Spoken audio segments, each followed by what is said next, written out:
നിയമസാധുതയില്ലാതെ കന്യാസ്ത്രീകളെയും പുരോഹിതന്മാരെയും മിഷണറിമാരെയും arrest ചെയ്യുന്നത് പ്രതിഷേധപരമെന്ന് യാക്കോബായ സഭ Niranam ഭദ്രാസനാധിപൻ doctor Geevarghese Mar Coorilos മെത്രാപ്പൊലീത്ത. ഭരണഘടന അനുവദിക്കുന്ന മനുഷ്യാവകാശങ്ങളുടെ ന്യൂനപക്ഷാവകാശങ്ങളുടെ നഗ്നമായ ലംഘനമാണ് ഛത്തീസ്ഗഡിൽ നടക്കുന്നത്.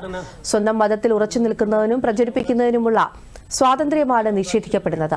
ന്യൂനപക്ഷങ്ങൾ ഒറ്റക്കെട്ടായി ഇത്തരം സംഭവങ്ങളിൽ പ്രതിഷേധിക്കണമെന്നും അദ്ദേഹം പറഞ്ഞു. ഭരണഘടനയുടെ 25-ാം അനുച്ഛേദം ഓരോ പൗരനും നൽകുന്ന റിലീജിയസ് ഫ്രീഡം, അത് സ്വന്തം മതവും വിശ്വാസവും അതിൽ ഉറച്ചു നിൽക്കുന്നതിനും അത് പ്രചരിപ്പിക്കുന്നതിനും ഉള്ള സ്വാതന്ത്ര്യമാണ് ഇവിടെ നിഷേധിക്കപ്പെടുന്നത്.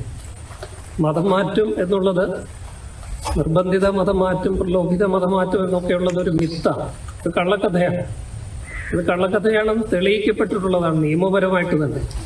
നിയമപരമായി യാതൊരു സാധുതയുമില്ലാത്ത ഒരു കഥ ഉപയോഗിച്ച് കന്യാസ്ത്രീകളെയും പുരോഹിതന്മാരെയും മിഷണറിമാരെയും വേട്ടയാടുന്നത്, ടാർഗറ്റ് ചെയ്യുന്നത്, അറസ്റ്റ് ചെയ്യുന്നത് അത്യന്തം പ്രതിഷേധകരമാണ്. എൻ്റെ ശക്തമായ പ്രതിഷേധം ഈ കാര്യത്തിൽ അറിയിക്കുകയും ചെയ്തു.